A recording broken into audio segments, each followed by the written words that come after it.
Bob Hope, get us going, please. Yes, sir. Okay, I'm saving the best for first. I appreciate that. Hey Dave, how you doing? Doing great. You Hey, doing yeah, I don't want you to think I'm this smart. These are some questions Andrew had. He couldn't be on, but your bullpen, how's it shaping up? Going into practice now, and we haven't heard much about Gage. We haven't talked much about him. I guess kind of how's he doing? What are your thoughts on him? Yeah, first off, the bullpen's shaping up fine. We have some really good arms. Obviously, they got to go out and do it in a real game. Bullpens have been great. We feel like we have a really good mix of left and right-handed pitching, which is, the right-handed pitching usually there. Having some options left-handed out of the pen is going to be a big time plus for us this year. And as far as Gage Wood, I mean, he had a really good fall, and you'll see he's just really grown up, matured. He looks older. Thinks it's an 8-iron. He looks older. He's physically in tremendous shape, and I think you'll see a difference there. But as far as throwing the baseball, he's been better than he ever has been. As far as some bullpen arms, or some names you could throw out for who you think is looking good right now? Yeah, I could throw some out there for you. Let me see here. Let me look at my list. So basically, if you're looking for a left on left matchup, we have Stone Hewlett, who transferred in here from Kansas. That's what he does. He gets lefties out. I think freshman Colin Fisher is a guy that could be a starter or a reliever out of the pen. And, Hunter Dietz could be a starter or a reliever. Obviously, we're going to have to wait just a little bit for him to get right. Parker Coyle, starter or reliever, really made a jump. So that's exciting. Tate McGuire, freshman. Gabe Gackle, freshman. McIntyre. Bobby could be a starter. Wood. Frank's back better than ever. Faraday is turned the corner. I think going out and playing in Cape Cod League and throwing the ball really well, except for maybe one game, has really helped him. And he's a guy that has super stuff, upper 90s all the time, kind of easy out of his hand, throwing a breaking ball for a strike, throwing fastball for a strike. I think Cooper Dawson has made a huge jump, made the team, going to be right there to help us. Christian Fouch, Dylan Carter. There you go. And you mentioned Dietz. Well, what's his timeline for, I guess, getting back to practice, and then when he could maybe be game ready? Well, he's already back to practice. He's doing all the drills. He's not throwing to hitters or anything yet, but they just went in there and took care of a problem that he brought with him, and we knew it was there. Had to make a decision after fall ball, because he showed his first few outings how good he was. At the end of fall, it wasn't the same. It was still good, but it wasn't nearly as good because it's pretty electric. And at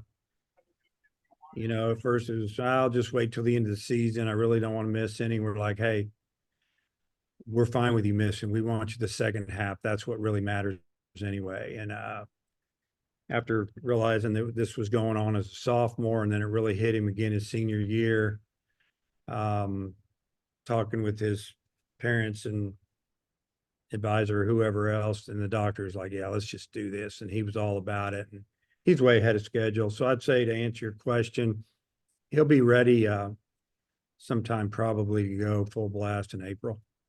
Hopefully. Okay. I got a couple more, but I'll turn it back to Oliver. Thanks. Okay. Mason? Yeah, Coach, just after watching your team in the fall and having this break, what are some of the biggest things you'd like to accomplish before opening day with position battles or whatever it may be? Yeah. So, just having Stovall back, man, he's been amazing. Fielding accuracy of his arm has been great. Getting him and Behavior to play together, play catch together every day, get to know each other. That's one thing, because you just want the middle infielders to just kind of know what they're doing before it happens. And, just getting that infield squared away. You know, we've got a little battle at first base with McLaughlin and Wagner. One hits left, one hits right. One can DH. Wagner can actually play some outfield if we needed him to as well. But that's something that is going to be ongoing, and it's a good thing. It's healthy competition amongst teammates. And then the outfield, you know, at third base, you know, you got Holt over there that he's spark plug gamer, good player, had a good fall. And then, you know, with Sprague Lott, who came in from Richmond, I mean, honestly, you know, he's maybe our best defender, just fielding the ball. I'm not saying he's the best shortstop, but as far as just fielding the ball at third and all positions combined, he's going to be an incredible utility guy, maybe an everyday starter. But you know, so it's a good thing. It's a good thing. The outfield, you know, we've got to get that. Maybe left field is still up there. You know, we've been playing Jason Jones out there's late fall in the drill work. He's been working out there like 80% of his time, a little bit at third, you know, because if the bat gets going, it could really help us. And, you know, a lot of times left field, whether it's in summer ball or Division I baseball or the big leagues, it's about swinging the bat and being a good defender. You don't have to be overly special out there if you can hit enough. So that's up in the air with him and Edmondson and maybe Lovich. Lovich was someone who missed most of fall practice. That's healthy now, left-handed hitter that transferred in from Missouri. We'll see how that plays out. And then Ty Wilmsmeyer in centers is our best defender. You know, you got Grimes battling and some other guys battling, but we'll just have to see how that all turns out. I think it'll be a work in progress. If it comes down to just defense, then it'll be Wilmsmeyer. I think the only position you didn't hit there was catcher, and that was going to be my next question. Is, I mean, like, we know it's a crowded room. Are you wanting like an everyday guy, or kind of switching out, or figure it out early in the year, or what? Yeah, I'm not all about not having an everyday guy. I think I want our players to know that when they walk through the door, they don't have to look at the lineup most of the time. I think it just makes for a better player, better situation. If you earn the job, you're the best catcher, you're the best hitter, the pitchers like throwing to you. There's a combination there. But we are very fortunate that we have Parker Rollenbach, who started for us last year. And yeah, he didn't hit much, but he caught extremely well, and he did a great job with our pitching staff. And then, you know, you've got Hudson White, who came in here from Texas Tech, that was splitting time back there with a younger player. And he has made a huge jump on the defensive end. He throws well athletically. He could play other positions, and he was our best hitter in the fall. I mean, as far as just barreling up the ball and hitting the ball all over the field, tough out, taking walks, fouling off pitches. You know, he's going to be in the lineup, and it'd be hard to beat it out. And, you know, that's a good problem. And then, you know, freshman Ryder Helfrich is talented of freshman catcher I've ever had. And I had James McCann in here that was pretty darn good. And I've had some good ones, but, you know, you think back of James, his first year, he was catch and throw.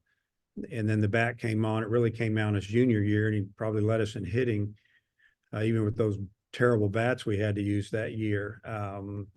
But Ryder has a lot more bat potential this year. And if he keeps getting better with the bat, which I'm sure he will, arm strength, receiver, he was outstanding the first 5 weeks of fall baseball. The last week, not so good. And I don't know if he just kind of hit the wall or what happened, but he's kind of hard on himself, and he's a really good player, and he just needs to relax and play. But, you know, I mean, you got Hudson Polk that came out and hit in the fall and caught the ball better, and, you know, is a great guy, a great team guy. We all feel like that one day he's going to coach at a high level, and for a long time, if that's what he wants to do. So, yeah, you know, you go from having two guys last year that didn't hit a whole lot, did a pretty good job behind the plate, to having guys that, we got 4 guys. And, how do you let that happen as a coach? Well, first off, it's a good problem to have, but, you bring in a transfer guy because you think maybe you're going to lose your freshman catcher and then he doesn't sign. And, welcome to our world of professional baseball draft mid-July. I won't go into that tirade again, but it's an issue. Tom. Tom, you there? I'm here. I actually had the weather report coming up because I was going to ask you, does it look good to get outside tomorrow? And I'm sure you guys have been tracking this. Are you going to be able to get outside some at the start? Yeah. I mean, yesterday, which was Wednesday, it was first time that we've been outside, and all we did was shoot fly balls and do pop-up communication. We stayed off the dirt for the most part. We didn't take any ground balls. Just try to see the ball in the air because we haven't done that. And then we were hoping the rain would get out of here early on Thursday today, and it's not happening. So we're going to let the field dry again.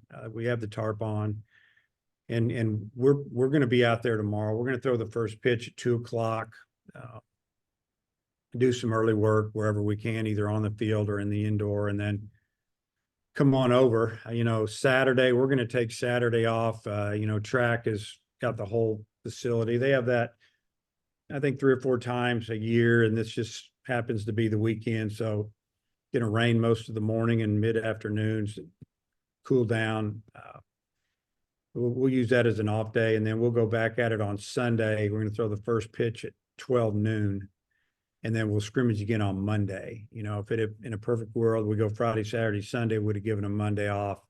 But supposed to be in the 60s or warm on Monday, and next week looks great. So that's the plan right now. Okay. Hey, your comment on Cody Frank was back better than ever. When did he get fully back? I mean, what's he looking like? He looks 100% to me. Last year he got up a pitch or two here and there, 92. I think he might have touched 93. We don't expect him to pitch there. We didn't last year. I think he probably will end up getting there, but he's thrown a couple times live hitters in the indoor and pretty much sliced them up because that's what he does. He's different. He's got an incredible changeup with movement, works fast, field his position. He's not scared. I think he'll get a lot of innings for us if he stays healthy, and I don't know why he wouldn't, but I would say he's 100%. Now the velocity is not 100% yet, but I don't think anybody's is. All right. Hey, my last thing is, other than Dietz, anybody else going to be dinged up or slowed to start the year?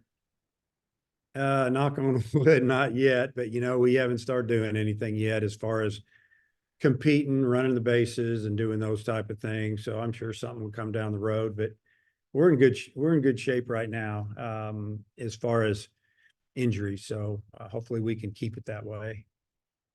Ellis. Yeah, Coach, you mentioned Jason Jones and just how much upside he has and how much he could help. With so much power potential that you're having to replace from last year's outfield, how important is it for someone with some pop to emerge at that spot? And just, is that something you take into account that he might have another level to tap into this year? Yeah, it's time. I think he's ready to go. As far as just all the outside noise, all the worries.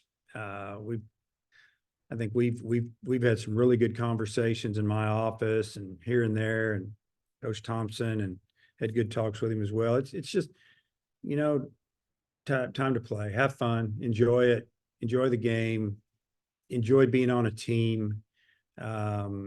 Because when you do that, I think it starts to flow for you. Yeah, you put, everybody pulls for each other, and that's what I want. I want Jason to not worry about all the other things. Just play baseball. Don't worry about what somebody down south is saying or this guy's saying, or it's time to just play baseball and enjoy it. And that's probably the best way I can put it. I think we've got a pretty good idea of who your top 3 starting pitchers might be, but that first weekend you play 4 games. I was just wondering, is that maybe a chance for one of your younger pitchers to get a spot to show what they can do in a starting role? And I guess you got a few weeks to make the decision. Is there a little bit of a competition for that spot now? Yeah, I would say there is. When we scheduled, we thought in a perfect world, due to playing in the tournament the next weekend, if we could play on Monday or even play 4 through the weekend with a doubleheader if we have to due to weather. We'll see how that turns out. Just get 4 games in, 4 starts, 4 different pitchers. Not played Tuesday gives us a chance to recover some of our bullpen more, maybe heading into that tournament. So, you know, I mean, yeah, the guys are going to get to throw the next 3 weekends. And if somebody really jumps out there and it's easy for us, great. I think, you know, one of the pitchers that's made a really big jump is Ben Bybee. He throws nothing but strikes for the most part now. Got a really good breaking ball. Now he's got a slider cutter, which he needed that other pitch. Got a good changeup. You know, a little older. You know, he's a guy that could take it. But then there's some of those freshmen as well. And you never know. Like I said, there might be another one of these guys jump out there before it's all said and done, heading into the opening weekend. Matt. This weekend specifically, what are you hoping to accomplish with your team? And over these last couple of weeks of instructional workouts, has there been anything that stood out to you? Well, really, this weekend to me is all about getting live at bats on a baseball field with our pitchers going, running the bases, because, you know, you're throwing the hitters inside. They're not running. They're just swinging. And, you know, the pitchers obviously have an advantage inside. It's harder to hit inside in an area like that. Although our guys do a good job in there, but fortunately we've replaced the lights in there a year or so back, and it's great as far as the visibility compared to what it was, but it's still not outside. It's just a different feel. But yeah, really more than anything, just playing the game at live at bats on the field for our hitters, playing baseball. That's probably the main thing, you know, and then see if the pitchers can take it, what they've been doing inside, outside. Because again, you have elements, you have wind, you have different things. The mound feels different, and I don't know, gain a little confidence. You know, the teams. I don't know if I'm going to load up a team yet or not. What I mean by that is if we were playing the next day, this group might be starting, and the guys know. I mean, these guys are pretty smart. They can figure it out real fast. Like, hey, I should be on that team, or why am I not on that team, or vice versa. So just playing baseball, and really the second weekend, the third weekend, we'll have to really start making some decisions. Then this first weekend, let's just see what happens. Hey, you probably saw the College Baseball Hall of Fame announced they're going to be in Overland Park beginning next year. Given that you're from the area, I wonder what your thoughts are about that. And you guys recruit Kansas City so hard. Do you think it benefits youth baseball up there in any way? Well, I think that going to Overland Park, obviously I'm really familiar with Kansas City area growing up there. It's a great area, number one. I just think it's a lot easier area to get to than Lubbock. And I think that the traffic, the attendance will be a lot better. And I think people will, you know, be able to go out of their way a little bit on vacation, different things to go through there, the museum. And I think it's a great spot. Central part of the United States, booming area. And it is a baseball area. You know, many years ago, we used to always say that in Missouri and the Kansas City area, that St. Louis might have been the hot spot for baseball, and it's still really good. But we feel like Kansas City area, you know, whether you're talking the Kansas side, Missouri side, north of the river, or whatever, it's really, really come on over the last 15 years. And that's where we've gone and gotten a lot of our players. So I think it's definitely it'll bring a little attention to the area. Jackson. Yeah, Dave, every preseason poll that comes out right now, it feels like it comes with a picture of Hagen Smith. Just how has he been handling the hype that's come along with this junior season? Anything different, you know, mentality, preparation wise, just knowing there's big expectations right now? Yeah, he's handled it really well. You know, and there's been years where we've had guys that were projected high picks and they stressed out over it, maybe change their routine. We just tell our guys, just do what you do every day. Get up, eat, go to class, come into the place, come into our building, work. Don't worry about it. And it's easier said than done. But if you stick with your routine instead of thinking I got to sleep in, I'm going to miss class. It just all snowballs on you. Just do what you're supposed to do, and it'll all take care of itself. And Hagen, he's 20 years old, be 20 years old to draft.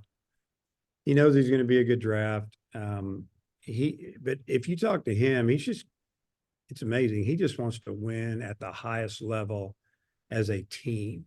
And I think that's why the players love him so much, that he just works. I mean, not a big talker, but he's been a lot more verbal this year because he knows he's older and it's probably his time and he feels more comfortable in that role. But you can't outwork this guy, and his stuff has been amazing. I'm excited for him and his family, but I'm excited for our team because we have him on our team, and that's why he's, been put out there a lot. And excuse me, I know Kendall hit leadoff for you guys, but you might want him in the middle of the order. You might not have an obvious leadoff guy right now. Who are some people that might be competing for that number one spot in the order? Probably Peyton Stovall, maybe. If we started tomorrow, that's probably who I would hit lead off. He's been swinging the bat extremely well. He's got a good eye. He's a lot stronger than he was last year at this time, and really seen an improvement of him driving the ball the other way. We want Kendall anywhere from 2 to 5 in our order, I would say right now. And, it's not, maybe in the past, we've had more left-handed hitters in the lineup where we could go 4 or 5. Maybe this year it's 3. So I don't want to put 2 of them back to back, at least at the beginning. So if we go left in the top, we'll go right in the 2, and then probably, left to right, and then left to right. So just try to mix it up at least through the first 5 as best we can, so later on in the game, they're not getting 2 for 1, bringing in hot shot lefty to get us. So, I would say Stovall right now. And other than that, I don't know. Holt could hit lead off, a little energy to the top, but we've got guys that we feel like that are more middle of the order hitters. Dudley. Hey, Coach. Obviously you talked a little bit about the polls. Talk to me about the respect it shows for your team to be put up there 2 and 3. Having not played a game and all that, and just what you think you have accomplished to be able to, for people to do that. Yeah, I mean, I think we lost maybe 7 starters in the field again, just like we did the previous year and maybe the year before that. And we've been very fortunate that some of the young freshmen have developed into good sophomores, and now they're good juniors. Guys that maybe didn't play every day last year because of injury. I think about McLaughlin, and that have come in and really made a jump. And our pitching staff, the young guys have gotten better. We plugged in a portal guy here and there, starter, reliever, and then position player wise through the portal, we've gone and gotten a few guys that looks like they're going to be good players for us. And I just think that the polls reflect that a little bit, that they feel like that our pitching is good and it's deep, and there's a lot of potential there with the offense. Who's to say how that's going to turn out, but it's kind of been the same the last couple of years, and then maybe took a step forward this year with returning some really good pitchers and bringing in some really good young freshman pitchers that I truly believe are going to help us this year. And I mentioned a few of their names. I didn't say their roles, but talked about the bullpen a little bit. But these guys they're going to be starters here one day, and maybe a couple of them this year. Also, you like having that 4-game series to start off before y'all head to Texas? Yeah, I do. Like I mentioned earlier, I just feel like that, it might wear everybody down a little bit. We hope it can go one day at a time or one game. If we have to play a doubleheader, I mean, we could honestly, if we see the weather's great on opening day and then Monday's not looking good at all, we could schedule a doubleheader opening day. I mean, we can always make an adjustment if Saturday and Sunday aren't looking great, but we feel like we're going to have to fight to get one in. It just gives us that option, and it gives more pitchers an opportunity to play. Maybe another catcher gets in there, position player here and there. So it's, hopefully we get to that weekend. It's good weather or good enough to play games. Thanks. Daniel.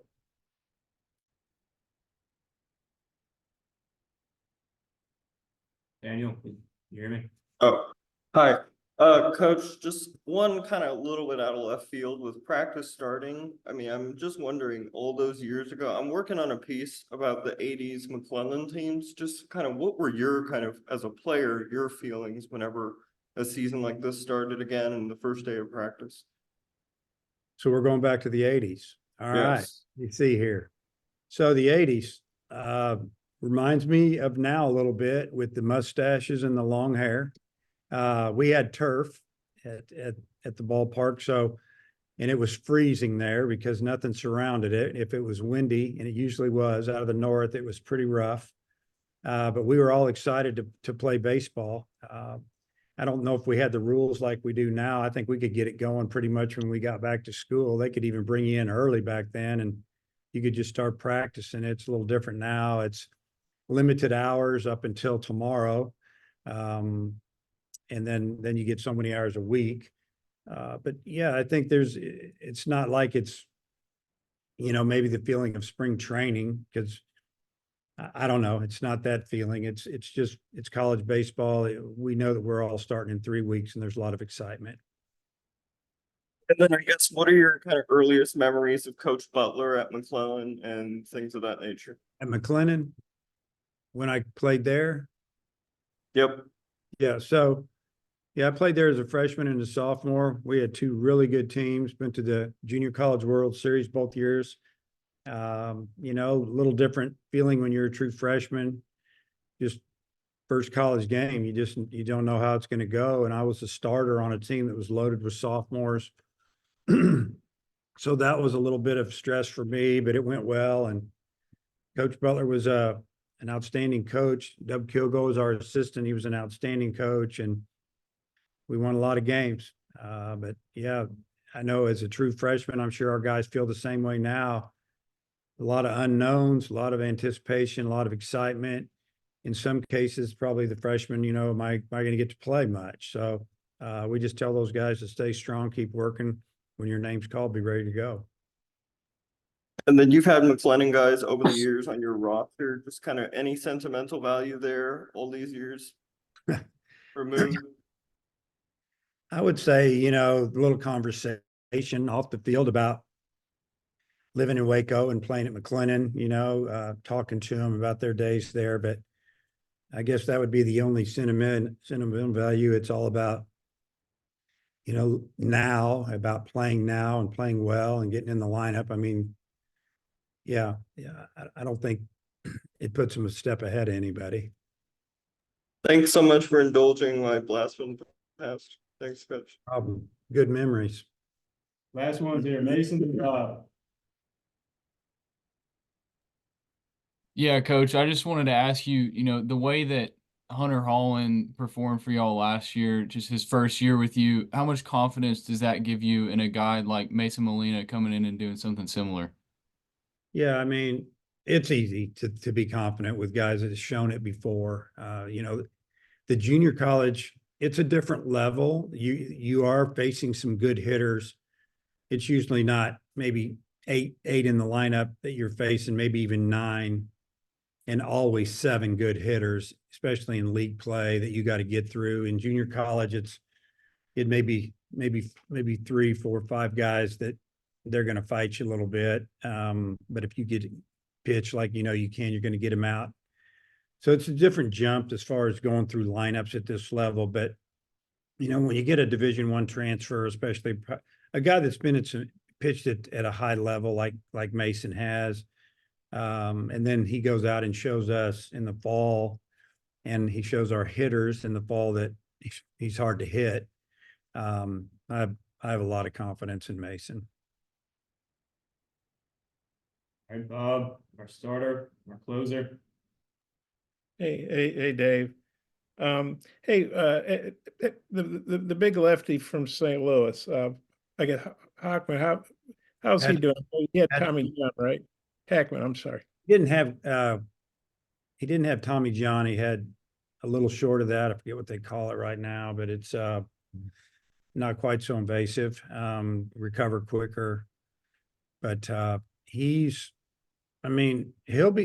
be healthy enough to throw sometime during the spring as far as live real game. But he's not ready to throw in scrimmages. I mean, Adam's working hard. He got a big arm, so